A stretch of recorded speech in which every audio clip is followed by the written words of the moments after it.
Assalamualaikum warahmatullahi wabarakatuh. Bismillahirrahmanirrahim. Alhamdulillahirabbil alamin.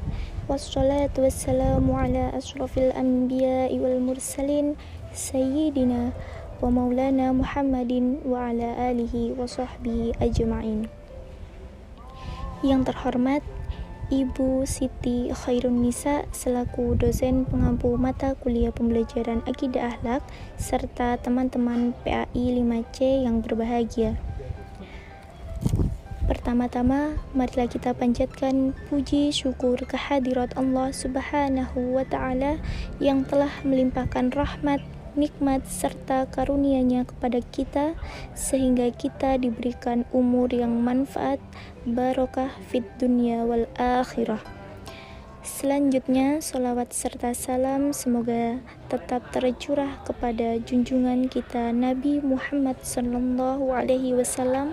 Semoga kelak kita diakui sebagai umatnya. Pada kesempatan kali ini, kami dari kelompok 13 akan menjelaskan mengenai materi pembelajaran Akidah Akhlak di jenjang Madrasah Tsanawiyah ketiga. Sebelum masuk pada pembahasan, alangkah baiknya untuk perkenalan terlebih dahulu. Dalam kelompok ini terdiri dari 3 anggota. Yang pertama saya sendiri, Isnaini Novitasari, yang akan membahas materi tentang riya, nifak, ananiyah, dan putus asa. Kemudian ada saudari Devi Agustina Novitasari yang akan membahas materi tentang godob, tamak, hasad, dan dendam. Dan yang terakhir ada saudari Khairun Nisa yang akan membahas materi ghibah, fitnah, namimah, dan perilaku menyimpang dalam pergaulan remaja. Baik, untuk selanjutnya kepada teman-teman yang bertugas dipersilahkan. Assalamualaikum warahmatullahi wabarakatuh. Perkenalkan, nama saya Isnaini Novitasari. Di sini saya akan membahas mengenai pengertian dari riya. Secara etimologi, kata riya berasal dari kata ru'yah yang artinya menampakkan. Dikatakan arar rojulu berarti seseorang menampakkan amal solih agar dilihat oleh manusia. Makna ini sejalan dengan firman Allah Subhanahu wa Ta'ala, Bismillahirrahmanirrahim. Alladzina hum yura'una wa yamna'unal ma'un. Artinya, orang-orang yang berbuat riya dan enggan menolong dengan barang berguna. Quran Surat Al-Ma'un ayat 6-7. Sedangkan pengertian riya secara istilah adalah sikap seorang muslim yang menampakkan amal solihnya kepada manusia lain agar dirinya mendapatkan kedudukan atau penghargaan dari mereka atau mengharapkan keuntungan materi. Kata lain yang mempunyai arti serupa dengan riya ialah sum'ah. Kata sum'ah berasal dari bahasa Arab sum'ah atau as-sum'ah yang berarti kemasyhuran nama, baik sebutannya. Orang yang sum'ah dengan perbuatan baiknya berarti ingin mendengar pujian orang lain terhadap kebaikan yang ia lakukan dengan daya pujian tersebut. Akhirnya, masyhurlah nama baiknya di lingkungan masyarakat. Jadi, sum'ah mempunyai arti yang sama dengan riya. Riya ada 2 jenis. Jenis yang pertama hukumnya syirik akbar. Hal ini terjadi jika seseorang melakukan seluruh amalnya agar dilihat manusia dan tidak sedikit pun mengharap ridha Allah. Dia bermaksud bisa hidup bebas bersama kaum muslimin. Inilah riya yang dimiliki oleh orang-orang munafik. Adapun yang kedua adalah riya yang terkadang menimpa orang yang beriman. Sikap riya ini terkadang muncul dalam sebagian amal. Seseorang beramal karena Allah dan juga diniatkan untuk selain Allah. Riya jenis seperti ini merupakan perbuatan syirik asghar. Terdapat sebuah ungkapan yang dikemukakan oleh sahabat Rasulullah SAW yang sangat zuhud kehidupannya. Beliau termasuk seorang dari 4 Khulafaur Rasyidin yang juga mendapatkan berita gembira untuk masuk dalam surga. Beliau adalah Ali bin Abi Thalib. Beliau mengemukakan tentang ciri-ciri riya yang terdapat dalam jiwa seseorang. Orang yang riya terdapat beberapa ciri. Yang pertama, malas jika seorang diri. 2. Giat jika di tengah-tengah orang banyak. 3. Bertambah semangat beramal jika mendapatkan pujian. Yang keempat, berkurang frekuensi amalnya jika mendapatkan celaan. Dengan demikian, dapat disimpulkan bahwa riya adalah melakukan amal kebaikan bukan karena niat ibadah kepada Allah, melainkan demi manusia, dengan cara memperlihatkan amal kebaikannya kepada orang lain supaya mendapat pujian atau penghargaan, dengan harapan agar orang lain memberikan penghormatan padanya. Oleh karena itu, Syekh Ahmad Rifai berpesan bahwa riya merupakan perbuatan haram dan satu di antara dosa besar yang harus dijauhi serta ditinggalkan supaya selamat dan amalnya manfaat sampai di akhirat.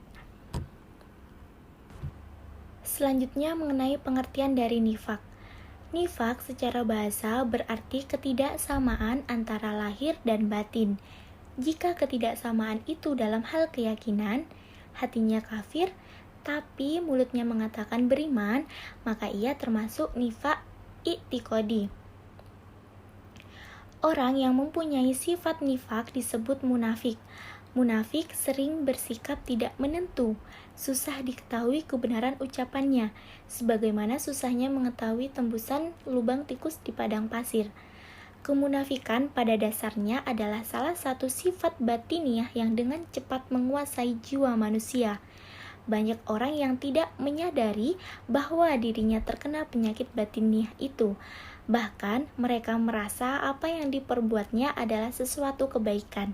Padahal semua orang tahu perbuatannya adalah destruktif.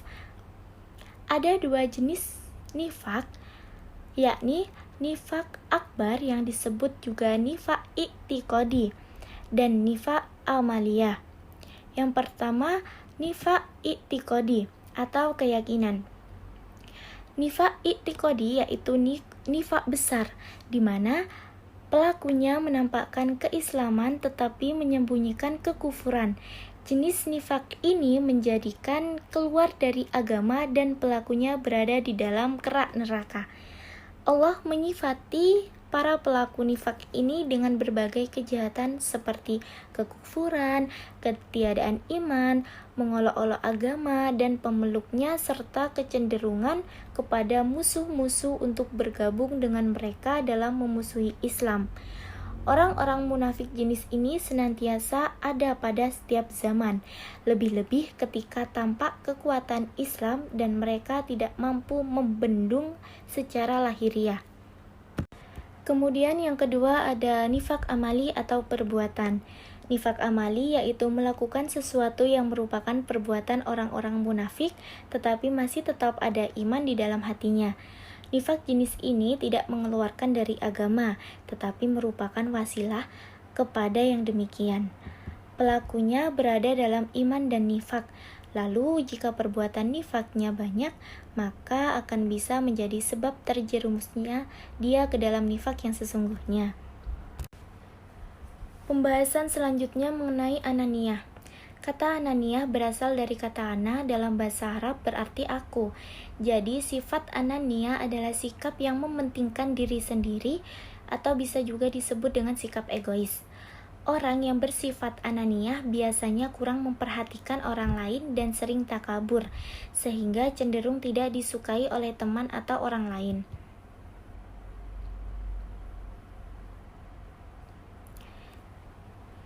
Sikap ananiyah dilarang dalam Islam karena merupakan sikap yang tidak baik dan akan berdampak tidak baik pula, terutama bagi orang yang memiliki sikap tersebut. Dampak negatif sikap ananiyah adalah sebagai berikut. Yang pertama, tidak disenangi orang dalam pergaulan karena dia meremehkan orang lain. Yang kedua, menurunkan martabatnya sehingga lambat laun tidak disukai orang lain. Yang ketiga, terisolir dari pergaulan masyarakat lingkungannya. Menghindari sifat ananiah terkadang tidak mudah karena sudah menjadi watak. Namun, apabila ada kemauan yang sungguh-sungguh, niscaya akan memperoleh hasil. Adapun cara menghilangkan sifat ananiah antara lain, yang pertama, mengendalikan diri untuk tidak selalu menang dalam pembicaraan. Yang kedua, tidak menganggap bahwa pendapatnya sendiri yang paling benar. Lalu yang terakhir, belajar menghargai orang lain sebagaimana dirinya ingin dihargai. Pembahasan selanjutnya yaitu putus asa. Putus asa berarti habis harapan atau tidak ada lagi harapan. Seseorang dikatakan putus asa apabila tidak lagi mempunyai harapan tentang sesuatu yang semula hendak dicapai. Penyebab seseorang putus asa biasanya karena terjadi kegagalan yang berulang kali dalam mencapai cita-cita atau pengharapan sesuatu. Putus asa dialami seseorang dapat tercermin dalam sikap sebagai berikut. Yang pertama, bermalas-malasan setelah mengalami kegagalan dalam suatu usaha. Yang kedua, tidak bersemangat untuk meneruskan usahanya yang gagal. Ketiga, tampak murung dan tidak memiliki gairah untuk berusaha lagi. Yang keempat, mudah terpancing emosinya sehingga sebentar-sebentar marah walaupun hanya dengan sebab yang kecil. Adapun dampak negatif putus asa antara lain. Yang pertama, merugikan diri sendiri karena membuang waktu dan energi yang sebenarnya dimiliki. Yang kedua, susah untuk mencapai kemajuan karena tidak berani berbuat, khawatir menanggung kegagalan lagi. Yang ketiga, telah terkena sifat-sifat kafir karena putus dari rahmat Allah. Setiap muslim dan muslimat harus menghindarkan diri dari putus asa. Cara untuk menghindarkan diri dari putus asa antara lain: yang pertama, menerungi kegagalan yang dialami orang lain sehingga dapat memperoleh perbandingan dari pengalaman pahit orang lain. Lalu yang terakhir, selalu yakin bahwa Allah akan memberi jalan keluar atas persoalan yang dihadapi apabila dirinya dekat dengan Allah Subhanahu wa Ta'ala. Baik, saya Devi Agustina Nupitasari akan melanjutkan materi yang selanjutnya, yaitu mengenai ghadab atau marah. Marah itu timbul karena luapan emosi yang lebih sering ditimbulkan oleh hawa nafsu, misalnya karena disepelekan. Marah itu juga bisa disebabkan alasan agama, misalnya karena melihat orang-orang melakukan kemusyrikan dan ingkar terhadap Allah dan Rasul-Nya. Marah pada manusia ini terbagi menjadi 3 tingkatan. Yang pertama, tingkat rendah. Pada tingkat ini, seseorang yang marah tidak akan menunjukkan tanda-tandanya secara langsung. Semua emosi dan rasa kesalnya ini dapat dinetralisir pada hal-hal yang baik, misalnya dengan berzikir dan sholat. Yang kedua yaitu tingkat sedang. Sikap marah pada tahap ini bisa disebut dengan marah yang wajar. Walaupun dia marah, dia masih sanggup menahan diri untuk tidak melakukan hal-hal yang malah akan memperburuk keadaan. Yang ketiga, tingkat tinggi. Pada tingkat ini adalah tingkat marah yang berlebihan. Sebuah kesalahan kecil saja bisa membuatnya marah dengan pelampiasan yang cenderung berlebihan. Selain itu, marah dalam tingkat ini juga cenderung berlangsung lama. Malah marah yang dilandasi ini di tingkat ini adalah marah yang dilandasi oleh hawa nafsu. Padahal seorang muslim itu dituntut untuk menjadi muslim yang sabar dan kuat dan dapat menahan kemarahan. Hal ini juga merupakan bentuk kekuatan tertinggi yang dimiliki oleh seorang muslim. Sebagaimana dari sabda Nabi, "Innama syadidul ladzi yamliku nafsihu indal ghadab." Orang yang kuat adalah orang yang mampu menguasai dirinya ketika ia marah. Adapun hal negatif yang dapat ditimbulkan dari sikap marah, diantaranya Kondisi fisik pemarah cenderung lebih cepat lemah, mudah terjerumus dalam dosa, tersisihkan hidupnya, rawan berbuat kerusakan dan keonaran. Seorang yang sedang marah itu dapat dikenali lewat beberapa ciri, di antaranya dari ciri fisik, seperti muka masam, wajah keruh, dan jarang tersenyum. Kemudian dari ciri psikologis, misalnya cepat marah itu karena hal-hal sepele, terbiasa bertindak kasar, perasaannya tidak pernah tentram, mudah sekali mendendam dan tersinggung, kemudian terbiasa berbicara kasar dengan nada tinggi. Yang kedua yaitu sikap tercela tamak. Tamak adalah cinta kepada dunia atau harta terlalu berlebihan tanpa memperhatikan hukum haram yang mengakibatkan dosa besar. Tamak juga bisa diartikan sebagai cinta terhadap hal-hal yang bersifat kebendaan tanpa memperhitungkan mana yang halal dan yang haram. Tamak ini adalah sifat yang dapat merusak amal serta kebaikan. Ketamakan yang merusak amal ini akan berakibat dalam kehinaan, karena pada hakikatnya tamak itu adalah tanda melemahnya iman seseorang. Tamak biasanya dimiliki oleh orang yang sangat cinta dengan keduniaan. Orang tamak itu tidak akan puas dengan kekayaan yang telah dimilikinya. Selamanya ia akan merasa kurang dan kurang. Mereka menginginkan yang banyak, setelah banyak menginginkan lebih banyak lagi. Imam Al-Ghazali mengkategorikan tamak ini sebagai akhlak tercela yang harus dihindari. Beliau membahas tentang obat dari tamak itu yaitu dengan sabar dan amal. Dengan demikian, orang yang penyabar itu akan terhindar dari sikap tamak. Begitu pula dengan amal, semakin banyak kita beramal kepada Allah, manusia, makhluk hidup yang lain, maka kita akan semakin terhindar pula dari sikap tamak.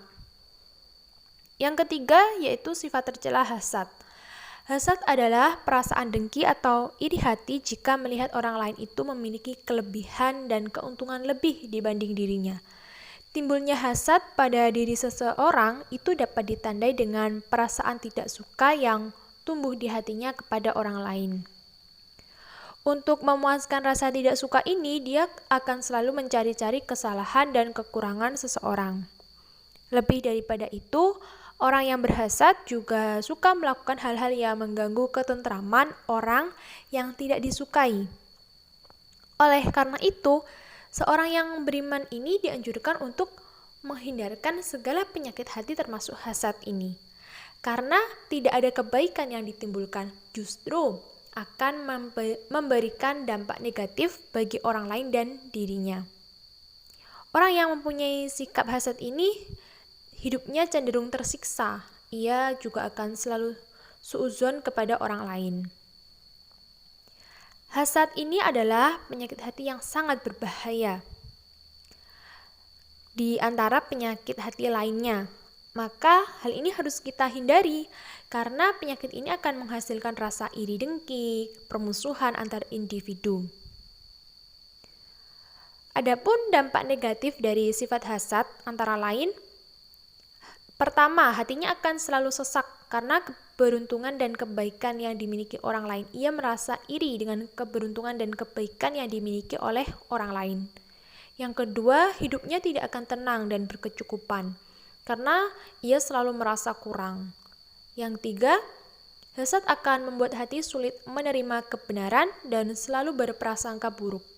Yang keempat, hasad yang terus dipupuk itu akan menghinakan harkat dan martabat orang itu sendiri. Yang kelima, yaitu menghilangkan amal kebaikan yang pernah dilakukan. Yang keenam, tercela di mata manusia dan di mata Allah. Yang tujuh, menimbulkan permusuhan antar masyarakat. Adapun cara yang bisa kita lakukan untuk menghindarkan diri kita dari sifat hasad adalah dengan mendekatkan diri dan hati kepada Allah. Kedekatan kepada Allah ini dapat kita lakukan dengan selalu berzikir dan bertawakal kepadanya. Orang yang dekat dengan Allah, hatinya akan selalu merasa tentram dan bahagia. Dan hati yang demikian itu pasti tidak akan menimbulkan prasangka dan pikiran yang buruk itu berkembang dalam dirinya. Dan pada akhirnya akan menghindarkan diri dari penyakit hati tersebut. Kemudian yang terakhir adalah dendam. Dendam ini merupakan salah satu bentuk akhlak tercela. Dendam itu artinya rasa marah yang tidak terlampiaskan yang tersimpan dalam hati. Gejolak inilah yang kemudian disebut dengan dendam. Sifat dendam ini juga dapat diartikan sebagai kehendak luar biasa untuk membalas. Sifat dendam ini timbul dari rasa marah terhadap sesuatu. Misalnya, karena merasa dikhianati dan disakiti oleh orang lain. Jika kemarahan pada saat itu tidak terlampiaskan, biasanya akan menimbulkan rasa dendam pada seseorang. Sifat pendendam itu hanya menuruti hawa nafsu. Dan pendendam ini juga akan meninggalkan kebaikan yang pernah ia lakukan. Malah akan semakin dekat dengan kejahatan. Selain itu, pendendam adalah orang yang sangat dibenci oleh Allah. Adapun hal-hal buruk yang ditimbulkan dari sifat dendam, yang pertama ada cenderung melukai diri sendiri. Kedua, dapat dikategorikan menzolimi karena terkadang membalas dengan berlebihan. Yang keempat, dijauhi banyak orang. Terakhir, pendendam adalah suatu yang dibenci oleh Allah. Adapun cara kita agar terhindar dari perilaku dendam yang dapat kita tempuh adalah dengan menahan diri dari sikap marah. Adapun bagi orang yang didendami, ada baiknya itu melakukan introspeksi diri karena tidak mungkin orang berbuat kepada kita itu tanpa kita pernah menyakitinya. Kemudian segera memberikan hak-hak orang yang dendam terhadap kita. Kemudian yang terakhir adalah kita bersikap sabar. Itu tadi materi dari saya, bisa dilanjut ke materi selanjutnya. Terima kasih. Assalamualaikum warahmatullahi wabarakatuh. Saya Khairunisa akan menyampaikan terkait materi pembelajaran akidah akhlak MTS ketiga tentang aspek akhlak tercela, yaitu yang pertama ghibah. Gosip atau yang dikenal dengan ghibah memiliki pengertian secara etimologis, yaitu berasal dari kata khobaya ghoiban yang berarti ghaib atau tidak hadir. Ghibah secara bahasa merupakan min al-iktiyab yang diartikan sebagai sesuatu yang tidak tampak. Juga dapat berarti umpatan, fitnah, dan gunjingan. Ghibah dapat pula diartikan penggunjingan yang diidentikan dengan kata gosip, yaitu cerita negatif tentang seseorang. Ghibah secara syar'i adalah menceritakan tentang seseorang yang tidak ada di tempat dengan sesuatu yang tidak disukainya, baik menyebutkan badannya, keturunannya, perbuatannya, urusan dunianya, agamanya, dan akhlaknya. Menurut Syekh Salim Al-Hilali berpendapat bahwa ghibah merupakan berbicara sesuatu yang ia benci di belakang saudaramu. Ghibah tidak bisa disamakan dengan berita, karena berita adalah informasi yang sudah diyakini kebenarannya melalui fakta, data, ataupun konfirmasi langsung dari pihak yang terkait. Nabi menjelaskan definisi ghibah dalam sebuah hadis riwayat Muslim, sebagaimana disebutkan. Dari hadis tersebut dapat ditarik kesimpulan bahwa gosip dalam perspektif penjelasan Nabi adalah menceritakan tentang keburukan seseorang pada orang lain yang benar-benar ada atau sesuai kenyataan pada orang tersebut. Sedangkan menceritakan tentang keburukan seseorang yang tidak sesuai merupakan sebuah kebohongan. Ghibah dapat dipahami atau disimpulkan juga dengan pengertian menceritakan orang lain yang tidak ada di tempat tersebut berupa kekurangan atau sesuatu yang dibenci atau tidak disukai. Titik ghibah sendiri dapat dilakukan dengan lisan dan juga perbuatan. Gosip merupakan kias dari ghibah, sehingga hukumnya sama dengan ghibah, yaitu haram. Beberapa unsur yang ada dalam gosip menunjukkan kesamaan dalam unsur yang ada dalam ghibah. Seperti berita yang terkandung dalam gosip hanyalah kabar burung yang belum tentu kejelasannya. Sedangkan sesuatu yang tidak benar adanya, maka itu disebut gunjingan atau gosip. Beberapa faktor yang mendorong seseorang melakukan gosip atau menggibah diantaranya: 1. Kemarahan terhadap seseorang yang dipengaruhi oleh kondisi emosional. Yang kedua, menyesuaikan dengan teman atau lingkungan sekitarnya yang sedang menggunjing. Yang ketiga, menyombongkan diri dan berpura-pura, hasut atau dengki terhadap orang yang mendapat pujian dari orang lain, bersenda gurau dengan membanggakan diri dan menganggap orang lain lebih rendah darinya. Beberapa faktor tersebut dapat berupa penelitian yang menunjukkan bahwa perbuatan ghibah berpotensi menimbulkan kecemasan, stres, tekanan darah tinggi, hingga halusinasi.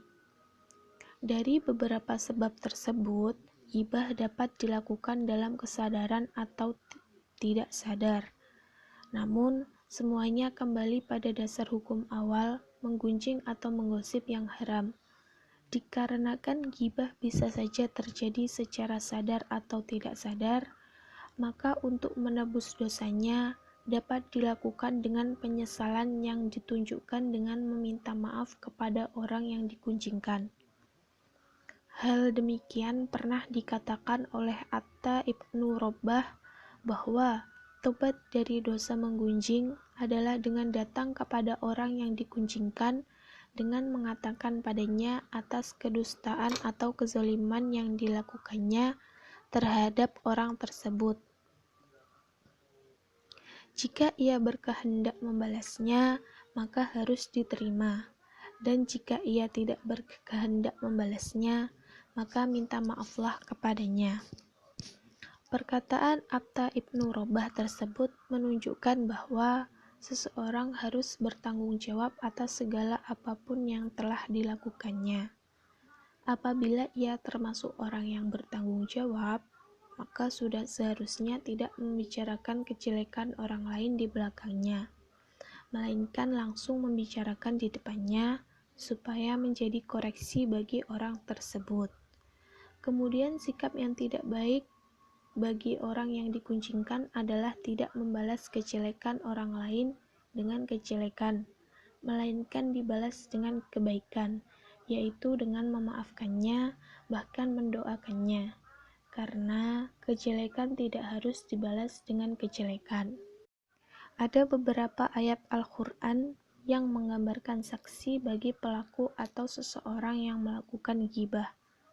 Yang pertama, sebagaimana firman Allah dalam surat An-Nur ayat 19, yang artinya, sesungguhnya orang-orang yang ingin melakukan perbuatan yang sangat keji itu, atau berita bohong, tersiar di kalangan orang-orang yang beriman, maka mendapat azab yang pedih di dunia dan di akhirat. Dan Allah sedang kamu tidak bangun. Yang kedua, dia akan mendapatkan siksa kubur sebagaimana yang telah disebutkan dalam Quran surah Al-Humazah ayat 1, yang artinya, celakalah bagi setiap pengumpat dan pencela. Yang ketiga, menyiksa diri sendiri yang dijelaskan dalam firman Allah dalam surat Al-Qalam ayat 10-11, yang artinya, janganlah engkau patuhi setiap orang yang suka bersumpah dan suka menghina, suka mencela, yang kian kemari menjadi fitnah. Ghibah itu ada 4 bentuknya. Yang pertama, dalam bentuknya sebagai kekufuran. Adapun ghibah dalam bentuk kekufuran, yaitu ia berbuat ghibah pada seseorang muslim yang tidak berhak untuk digibah. Maka kemudian dikatakan kepadanya, janganlah bergibah. Padahal dalam hatinya ia tahu bahwa ia sedang menggibah. Maka dia telah mengharamkan apa yang Allah haramkan, sedang barang siapa yang menghalalkan apa yang telah Allah haramkan, menjadikan pelakunya kafir. Yang kedua, dalam bentuknya sebagai kemunafikan.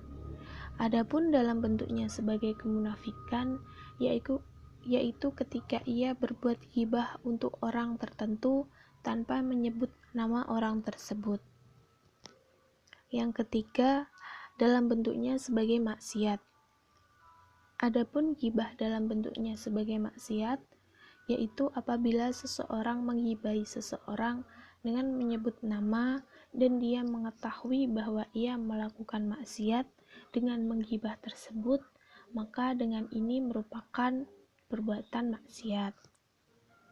Dan yang keempat, dalam bentuknya sebagai sesuatu yang diperbolehkan.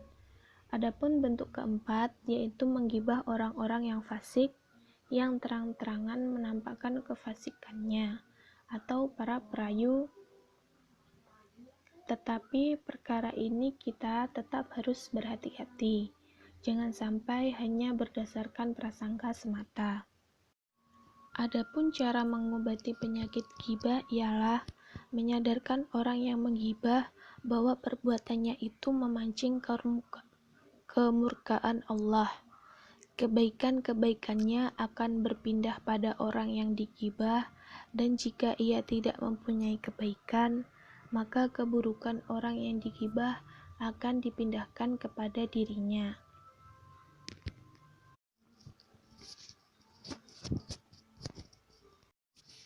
Yang kedua adalah namimah.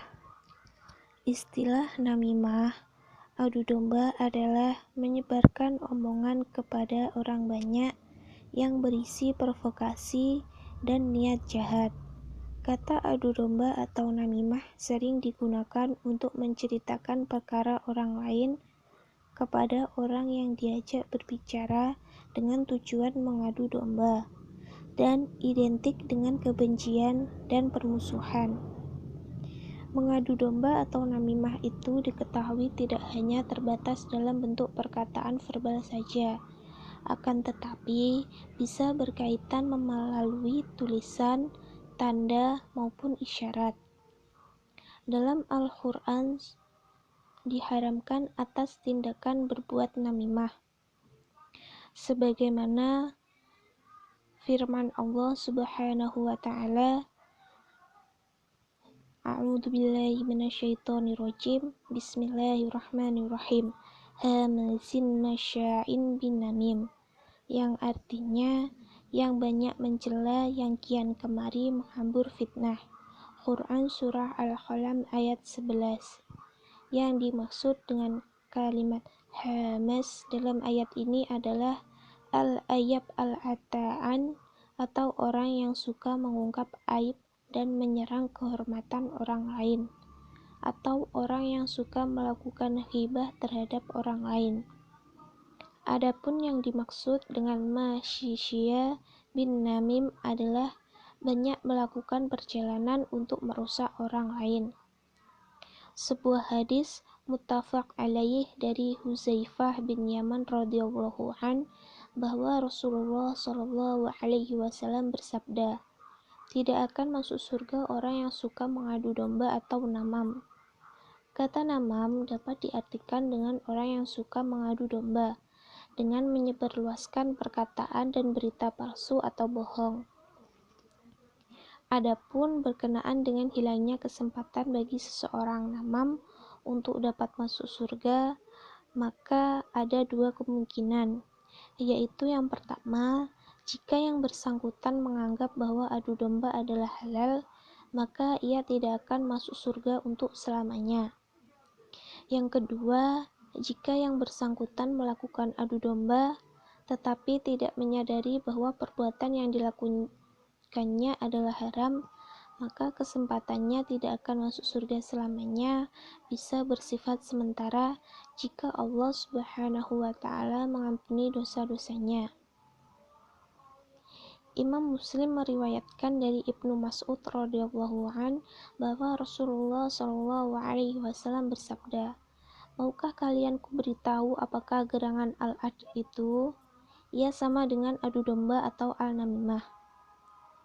Menurut Imam Ghazali dalam bukunya yang berjudul Bahaya Lisan dan Cara Mengatasinya, menjabarkan bahwa yang termasuk ke dalam perbuatan namimah adalah sebagai berikut.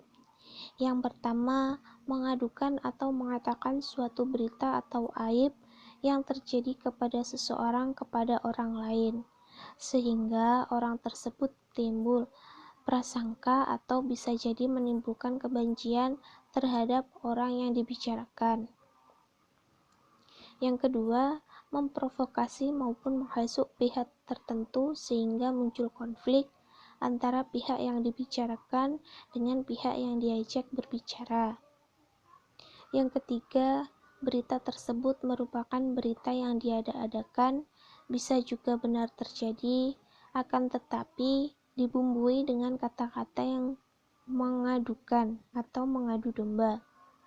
Yang keempat, berita yang disebarkan atau diadukan tersebut dapat menimbulkan konflik antar orang satu dengan lainnya. Namimah atau mengadu domba berdasarkan cara melakukannya dapat diklasifikasikan dalam dua bentuk. Yang pertama, namimah atau adu domba dengan lugas. Dalam bentuk ini, namimah dilakukan dengan mengadukan suatu berita atau aib yang terjadi pada seseorang kepada orang lain, sehingga orang tersebut timbul syak, prasangka terhadap orang yang dibicarakan, atau bisa jadi menimbulkan kebencian terhadap orang yang dibicarakan. Hal ini seperti yang diriwayatkan oleh Ibnu Abid Dunya. Abu Dzar berkata, Rasulullah Shallallahu alaihi wasallam bersabda, "Barang siapa menyebarkan orang muslim dengan suatu perkataan untuk kiamat, akan memburukannya dengan perkataan itu di dalam neraka." Hadis riwayat Ibnu Abid Dunya. Yang kedua, namimah atau adu domba dengan isyarat. Namimah atau mengadu domba tidak hanya dilakukan menggunakan bahasa tutur saja, namun juga dapat dilakukan dengan bahasa tubuh atau gerakan anggota badan. Tanpa menggunakan bahasa verbal dan mengisyaratkan sebuah pesan.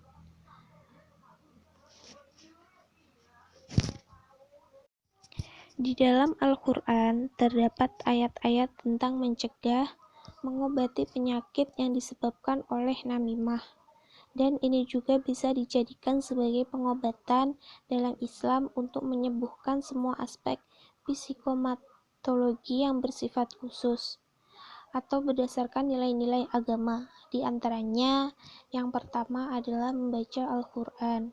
Allah Subhanahu wa Ta'ala menggambarkan tentang kitabnya yang diturunkan kepada Rasulnya, yaitu Al-Quran yang tidak terdapat kebatilan di dalamnya, baik dari sisi depan maupun belakang, yang diturunkan dari yang maha bijaksana, lagi maha terpuji, bahwa sesungguhnya Al-Quran itu merupakan penyembuh dan rahmat bagi kaum mukminin, yaitu menghilangkan segala hal berupa keraguan, kemunafikan, kesyirikan, penyimpangan, dan penyelisihan yang terdapat di dalam hati. Al-Quranlah yang menyembuhkan itu semua. Di samping itu, Al-Quran merupakan rahmat yang membuahkan keimanan yang selalu mendorong untuk melakukan kebaikan. Hal ini tidaklah didapat kecuali oleh orang yang mengimani, membenarkan, serta mengikutinya. Yang kedua adalah melakukan sholat malam. Sholat malam atau yang biasa disebut dengan sholat tahajud adalah sholat yang diwajibkan kepada Nabi Muhammad SAW sebelum turun perintah sholat wajib 5 waktu. Sholat malam merupakan sholat yang sangat dianjurkan untuk dilaksanakan, karena dengan mengerjakan sholat, seseorang dapat terjaga dari setiap bahaya yang ada. Yang ketiga, bergaul dengan orang yang baik dan soleh. Salah satu hal terpenting yang harus diperhatikan dalam menghindari bahaya lisan adalah dalam pergaulan. Teman yang soleh akan membawa kebaikan. Sebaliknya, teman yang buruk akan menjerumuskan kita ke jurang kenistaan.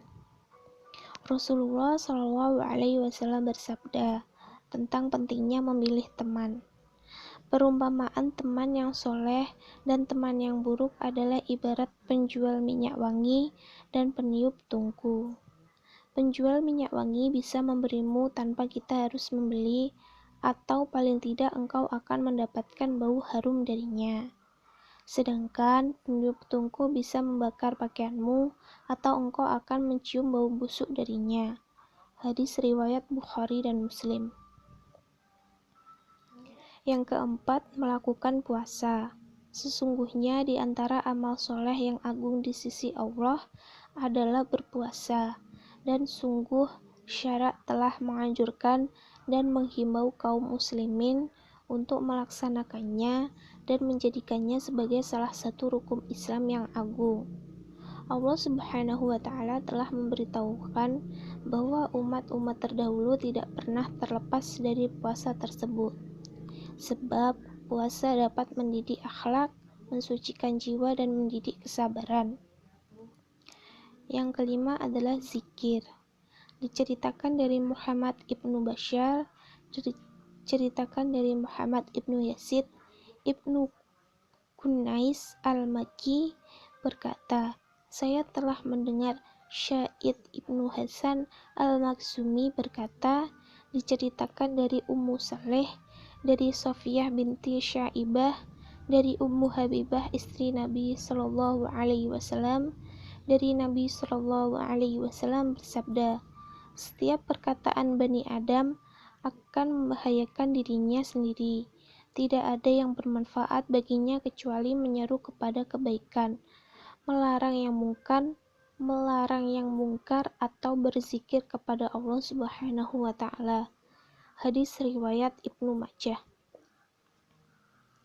Kemudian yaitu yang keenam adalah tobat. Metode ini merupakan metode yang harus dilakukan oleh setiap manusia, karena manusia telah menyadari atas kesalahannya agar manusia memiliki rohani dan jasmani yang bersih dari segala dosa-dosanya dan berjanji tidak akan mengulanginya kembali. Dalam hal yang berkaitan dengan kata namimin, hanya terdapat satu ayat dalam Al-Quran. Namun terdapat beberapa ayat yang memiliki kata-kata mengandung makna dan maksud yang sama dengan kata namimin. Di antaranya terdapat pada kata bin naba'in berasal dari kata naba'an an-naba'i yang berarti pekabaran atau berita, sebagaimana tertuang dalam Quran Surah Al-Hujurat ayat ke-6. Dalam Quran Surat An-Nisa ayat 112 juga terdapat kata bari'an al-bari, memiliki arti orang yang tidak melakukan kejahatan yang dituduhkan. Jika ia cermat, maka hal tersebut memiliki kesamaan dengan kata namimah. Serta Quran Surah Al-Lahab ayat 5, dalam kata pembawa kayu bakar dalam bahasa Arab adalah kiasan bagi penyebar fitnah dan adu domba. Namimah terus berkembang mengikuti perkembangan zaman. Hal ini terlihat dari adanya berita-berita hoaks, baik yang terjadi secara langsung maupun yang terjadi pada medsos atau media sosial seperti televisi, handphone, Facebook, WhatsApp, dan alat elektronik yang lainnya. Dan sudah tentu hal ini menimbulkan berita fitnah dan adu domba jika berita tersebut tidak difilter secara baik dan benar. Yang selanjutnya adalah fitnah. Fitnah dalam Kamus Besar Bahasa Indonesia diartikan sebagai suatu perkataan bohong atau tanpa dasar kebenarannya, yang disebarkan dengan maksud menjelekkan orang seperti pencemaran nama baik atau dalam bentuk kehormatan lainnya. Hal ini sama juga dikemukakan oleh Abdul Mujib. Ia menyatakan bahwa fitnah adalah menyiarkan berita tanpa dasar kebenaran yang hakikatnya hendak merugikan orang lain. Fitnah menurut bahasa Arab lebih dimaknai kepada sifat tertentu untuk dibakar, berupa benda-benda logam seperti emas atau perak, dengan tujuan diperoleh kemurniannya. Bahkan Al-Quran memaknai kata fitnah di banyak tempat secara varian dan berbeda-beda sesuai dengan konteks ayatnya. Ada kalanya kata fitnah menunjukkan kepada bencana, syirik, cobaan, ujian, siksaan, kezoliman, kesesatan, dan bahkan termasuk kepada kategori kegilaan. Dengan demikian, apa yang dijadikan sandaran terhadap pemaknaan kata fitnah, Al-Quran lebih bersifat general daripada pemaknaan secara parsial seperti dalam Kamus Besar Bahasa Indonesia. Pemaknaan itu tetap saja mengarah kepada suatu tindakan yang kurang baik atau perbuatan yang akan menimbulkan bahaya yang lebih besar. Bahkan bentuknya dapat diketahui secara langsung. Sikap memfitnah tidak dapat diperjelas secara eksplisit. Apakah tindakan itu memfitnah? Dikategorikan ke dalam sifat seseorang yang suka memfitnah. Terlepas dari makna yang dimaksudkan di atas, Al-Quran berdasarkan penjelasan dari Khuraisy-Shihab, secara garis besar ayat-ayat tentang fitnah banyak mengandung arti di dalam Al-Quran, di antaranya sebagai berikut. Yang pertama, fitnah sebagai arti azab atau siksaan api neraka, seperti dalam Quran Surah Az-Zariyat ayat 14. Dikatakan kepada mereka, rasakanlah azabmu itu. Inilah azab yang dulu kamu minta untuk disegerakan. Mereka bertanya, bilakah hari pembalasan itu? Hari pembalasan itu ialah pada hari ketika mereka diazab di atas api neraka. Kemudian, fitnah sebagai arti mendatangkan cobaan atau siksa, mendatangkan bencana, membunuh, seperti dalam Quran Surah Al-Buruj ayat 10, yang artinya sesungguhnya orang-orang yang mendatangkan cobaan kepada orang-orang yang mukmin, baik laki-laki maupun perempuan, kemudian mereka tidak bertaubat, maka bagi mereka azab Jahannam dan bagi mereka azab neraka yang membakar. Sebagai bukti atas derivasi kata fitnah yang terungkap dalam Al-Quran dapat dilihat dari beberapa ayat berikut ini. Yang pertama, dalam surah At-Toha ayat 131. Kata fitnah berarti cobaan berupa bunga kehidupan di dunia, di mana orang-orang mukmin dilarang mengarahkan matanya kepada orang-orang yang mendapat cobaan tersebut. Yang kedua, dalam surah Al-Ankabut ayat 2, dinyatakan bahwa orang-orang yang secara lisan telah mengatakan beriman akan mendapat fitnah dalam arti ujian. Sedangkan dalam ayat ketiga disebutkan bahwa Allah telah memfitnah dalam arti menguji orang-orang terdahulu, yang dengan ujian itu diketahui mana orang-orang yang benar dan mana orang-orang yang dusta. Yang selanjutnya surah Al-Baqarah ayat 217. Ditegaskan bahwa fitnah dalam arti penganiayaan atau penindasan yang dilakukan oleh orang-orang kafir lebih besar dosanya daripada membunuh. Yang terakhir, dalam surat Al-Anfal ayat 28, ditegaskan bahwa harta dan anak-anak hanyalah fitnah dalam artian cobaan. Untuk sampai pada kedua makna tersebut, maka perlu mendapatkan makna akar lebih terdahulu.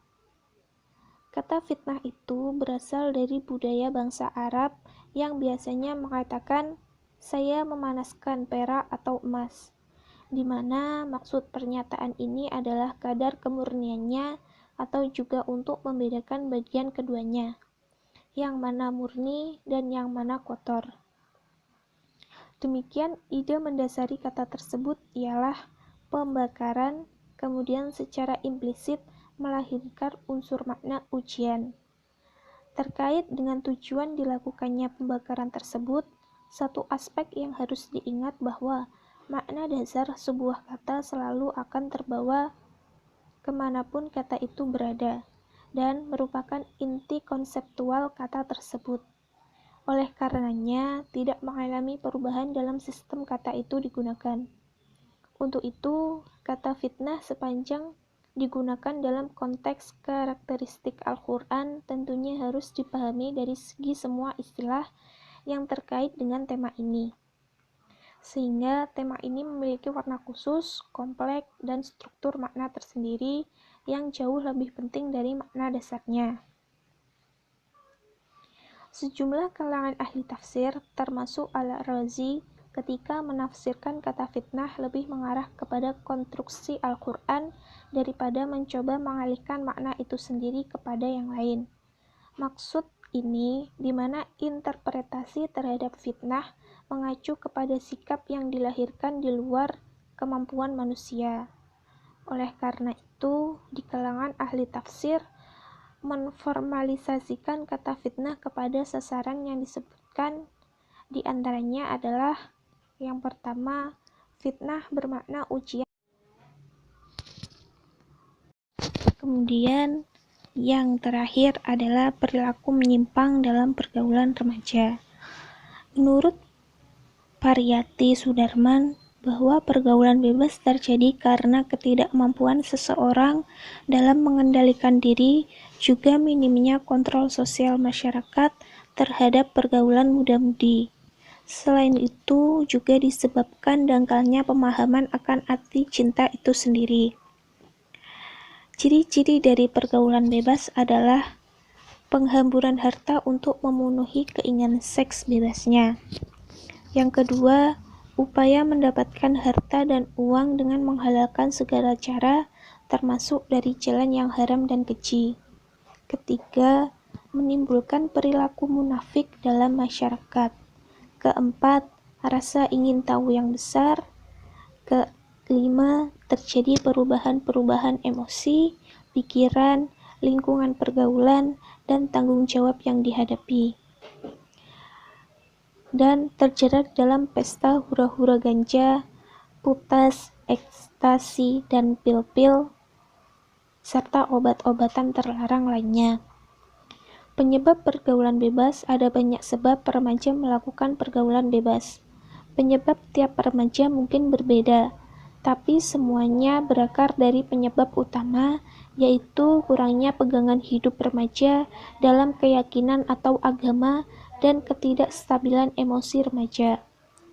Hal tersebut menyebabkan perilaku yang tidak terkendali, seperti pergaulan bebas. Berikut di antaranya faktor penyebab maraknya pergaulan bebas.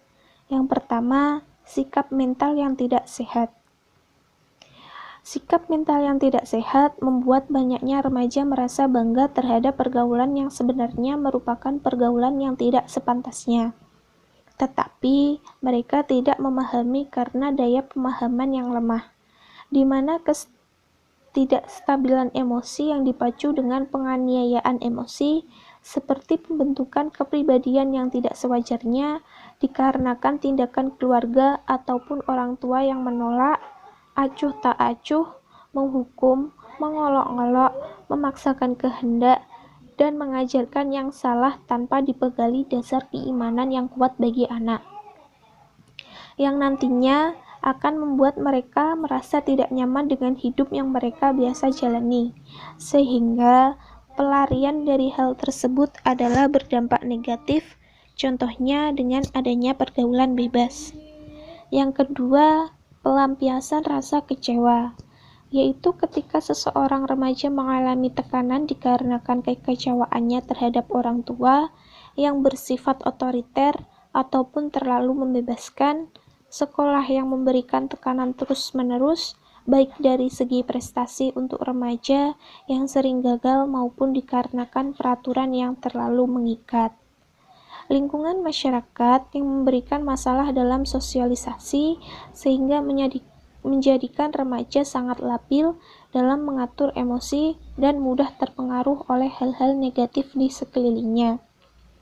Terutama pergaulan bebas dikarenakan rasa tidak nyaman dalam lingkungan hidupnya. Yang ketiga, kurangnya pengetahuan agama dan kuatnya iman. Bahwa hal ini berasal dari dalam diri kita sendiri. Apabila kurang pengetahuan akan agama dan kurangnya iman yang tertanam di dalam diri, maka akan sangat mudah setan-setan yang ada di dalam diri atau pikiran kita mendorong untuk melakukan hal-hal negatif yang sangat bertentangan dengan agama dan hukum yang berlaku. Namun jika kita memiliki pengetahuan akan agama dan iman yang kuat, insya Allah kita tidak akan mudah terpengaruh dan terjerumus ke dalam hal-hal negatif tersebut. Yang keempat, minimnya pengetahuan. Pengetahuan yang minim ditambah rasa ingin tahu yang tinggi, kurangnya pengetahuan akan dampak dan akibat yang akan kita lakukan dapat memudahkan kita terjerumus ke dalam hal-hal yang negatif. Pada umumnya, kita sebagai seorang remaja memiliki rasa ingin tahu yang sangat tinggi. Apabila menemukan atau melihat sesuatu hal yang baru, maka otomatis kita akan ingin merasa dan mencobanya. Yang kelima, perubahan zaman. Faktor perubahan zaman adalah hal yang cukup kuat menjadi penyebab pergaulan bebas di kalangan remaja.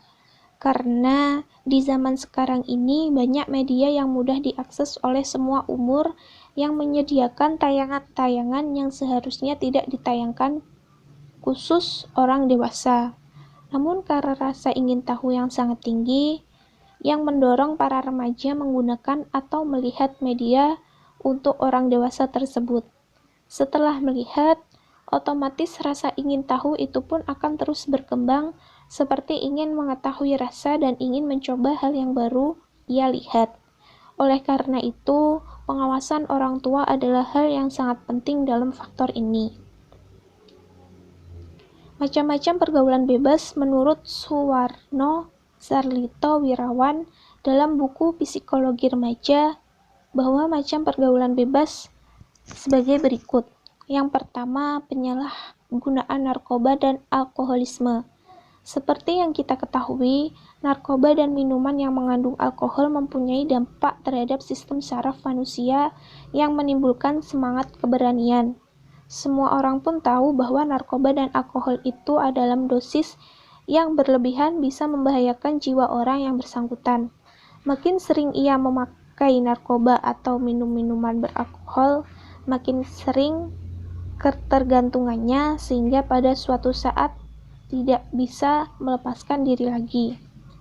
Pada tahap ini, remaja yang bersangkutan bisa menjadi kriminal atau menjadi pekerja seks untuk sekedar.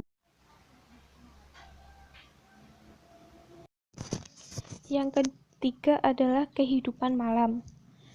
Kehidupan malam identik dengan seks bebas, alkohol, dan obat terlarang. Mereka menghambur-hamburkan uang demi kepuasan sesaat. Mereka menganggap kehidupan malam adalah kebutuhan hidup yang tidak bisa dipisahkan dari rutinitas mereka. Perspektif masyarakat Indonesia tentang kehidupan malam adalah tabu. Mereka menganggap kehidupan malam itu tidak ada dalam adat istiadat mereka. Mereka juga menganggap kehidupan malam itu sebagai dunia kelam yang akan menghancurkan generasi bangsa. Dalam masa ini, sudah banyak klub, kafe, dan diskotik di Indonesia. Indonesia telah berubah, bukan seperti dulu lagi. Kehidupan malam dianggap sudah biasa bagi kalangan para remaja. Upaya penanggulangan pergaulan bebas.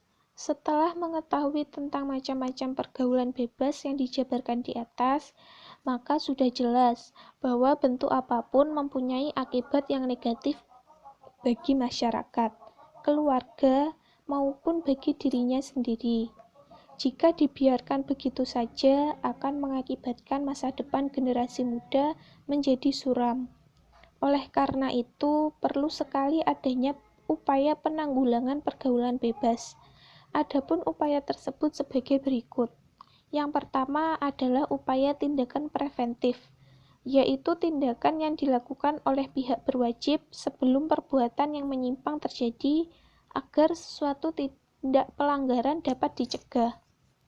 Tindakan yang bersifat preventif ini umumnya dilakukan dengan cara melalui bimbingan, pengarahan, dan ajakan.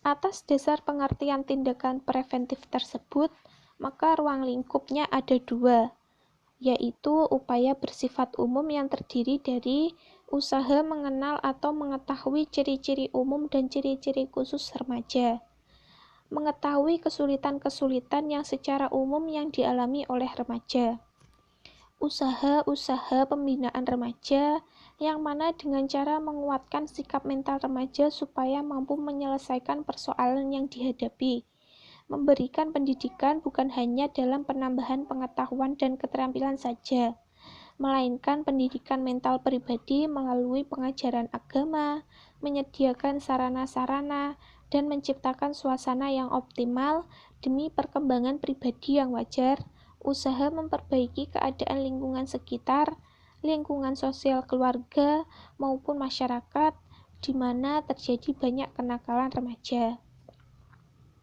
Yang kedua adalah upaya yang bersifat khusus, meliputi peranan orang tua, bahwa peran orang tua itu sangat penting.